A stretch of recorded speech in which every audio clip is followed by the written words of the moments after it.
Assalamualaikum warahmatullahi wabarakatuh. Welcome to Kamadin Channel. Pada kesempatan kali ini, kita akan membahas apa saja taktik yang dilakukan para oknum yang disebut hacker dengan social engineering taktik yang dimilikinya untuk mendapatkan account atau data Anda agar pengguna selalu tetap waspada. Nah, serangan social engineering bisa menyerang siapa saja, termasuk Anda dan keluarga. Bahkan tidak segan-segan menyerang perusahaan-perusahaan besar yang ada di dunia, dan ini menjadi taktik di balik beberapa serangan hacker paling terkenal. Nah, social engineering ini kadang memanfaatkan sifat-sifat dasar manusia. Oleh oknum penjahat atau hacker ini, banyak cara yang dilakukan, yakni sifat dasar manusia itu sendiri adalah percaya, takut, dan suka menolong. Nah, terkadang manusia itu sendiri tanpa mengkritisi terlebih dahulu seringkali memanfaatkan sejumlah pihak untuk mencari keuntungan dengan cara menipu. Bahkan, praktik ini sudah menjadi bisnis gelap yang akhirnya merugikan banyak orang, baik di dunia nyata maupun di dunia maya.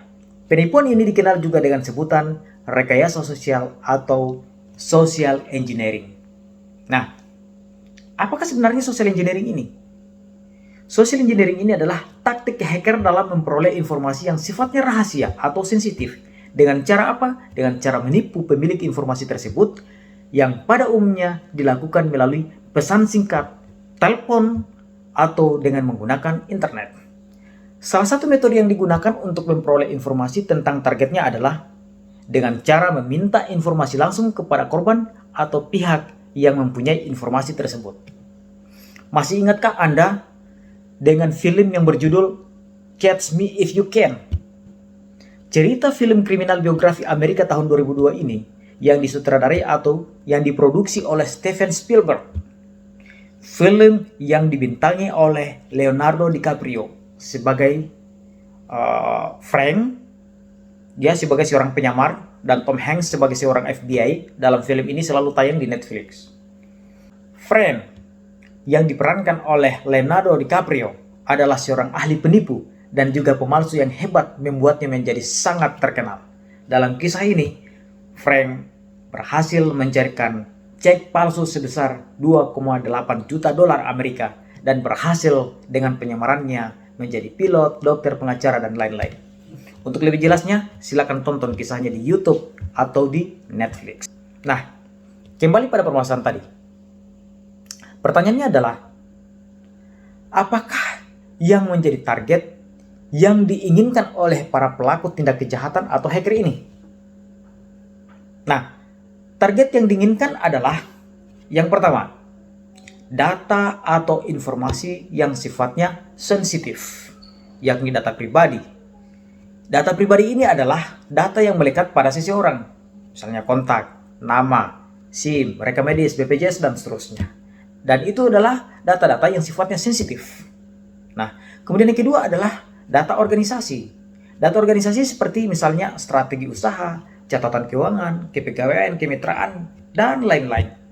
Kemudian yang ketiga adalah data rahasia, yakni data milik pemerintah atau badan yang diklasifikasikan yang memiliki tingkat kepekaan dan akses menuju ke sana sangat terbatas, bergantung pada otoritas yang ada. Ini yang diincar. Kemudian yang target berikutnya adalah autentikasi dan otorisasi atau hak akses. Nah, bagaimana mereka bisa mendapatkan itu? Autentikasi adalah login user atau password yang sah oleh si pemilik akun. Sedangkan otorisasi adalah akses atas resource yang dimiliki setelah diberikan autentifikasi.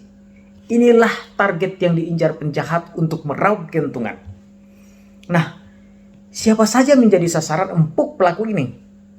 Nah, di antaranya adalah para pengguna atau end user, kemudian customer service, kemudian tamu-tamu VIP, kemudian technical support, bahkan sistem administrator, dan lain-lain. Kemudian jenis social engineering yang dilakukan oleh para pelaku ini adalah yang pertama, menyamar sebagai pengguna dengan memberitahu identitas lalu menanyakan informasi yang sifatnya sensitif. Contoh, selamat malam, perkenalkan saya Dinda dari bagian customer service. Saya lupa password login saya, mohon kiranya dapat dibantu untuk login kembali ke akun saya. Halo, maaf mengganggu. Saya Dinda dari staf operator IT. Perusahaan kami mengalami gangguan sistem yang menyebabkan beberapa data pelanggan kami terhapus. Jika berkenan, saya meminjam user ID dan password Anda untuk mengecek data Anda. Hai, selamat malam. Ini Dinda dari manajer pemasaran. Minggu lalu saya mencoba login ke akun saya, akan tetapi lupa apa passwordnya. Tolong dong login ke akun saya di reset. Makasih. Nah, itu tuh cara-cara mereka untuk berbuat. Kemudian yang berikut adalah melihat atau melirik aktivitas target melalui bahunya untuk mencuri username, password, PIN, kode OTP, dan lain-lain. Jika duduk berdampingan kayak gini, lalu dia melirik kiri kanan kayak gini, itu dia mencoba untuk mencari tahu gitu. Kayak yang keempat adalah nota-nota bekas, yakni nota yang ditempel pada barang-barang elektronik, identitas pembelian barang, pada kardus, pada paket pengiriman, kertas bekas hasil cetakan, manual book, dan seterusnya. Bahkan tagihan listrik, telepon, kontak, informasi finansial, dan seterusnya. Nah, kemudian beberapa taktik lain yang dilakukan adalah dengan memakai tanda pengenal palsu untuk mendapatkan otorisasi masuk ke secure area, dan bahkan dengan berpenampilan menarik layaknya orang penting atau tamu VIP dengan tujuan untuk memancing orang di sekitarnya bertanya kepadanya. Nah, itulah cara-cara human hacking untuk mendapatkan informasi. Nah, yang berikut adalah computer based. Nah, mungkin Anda pernah dengar yang namanya phishing. Phishing ini adalah upaya untuk menjebak korban untuk mencuri informasi pribadi dengan menggunakan email palsu. Nah, biasanya subjek email yang sering digunakan adalah verify your account, kemudian update your information, your account will be closed. Hati-hati dengan pesan-pesan yang seperti ini. Kemudian ada yang namanya instant messenger atau pesan singkat ataupun pesan yang berantai. Kemudian ada namanya mendapatkan informasi pribadi dengan cara chatting, seperti tanggal lahir, nama tengah, dan lain-lain untuk mendapatkan pelaku untuk cracking account user. Mereka saling chat gitu. Kemudian hoax, yakni melakukan penetrasi penyebaran berita bohong yang masif untuk tujuan tertentu. Nih, hati-hati juga. Kemudian yang terakhir adalah jendela pop-up pada Windows yang muncul tiba-tiba di saat Anda mengunjungi sebuah situs web. Nah, tampaknya ini memiliki sebuah kerugian yang cukup besar. Dampak kerugian yang timbul bagi pengguna akibat ulah para pelaku hacker ini sangat banyak. Yang pertama adalah kerugian ekonomi. McAfee dalam laporan yang bertajuk The Economic Impact of Cybercrime merilis bahwa cybercrime telah menyebabkan kerugian hingga 600 miliar dolar Amerika di seluruh dunia. Dan dalam laporan yang disebutkan bahwa ini menjadi ancaman terbesar ketiga di dunia setelah korupsi dan narkotika. Kemudian yang kedua adalah pencurian data rahasia perusahaan. Hal ini tak diragukan lagi karena menjadi ancaman besar bagi keamanan data perusahaan dan pelanggan. Nah, kemudian ketiga adalah pencurian data pribadi pengguna yang dapat disalahgunakan untuk beberapa hal, yakni untuk kepentingan jual beli data, itu pasti. Kemudian yang kedua, untuk mengajukan peminjaman dengan identitas orang lain.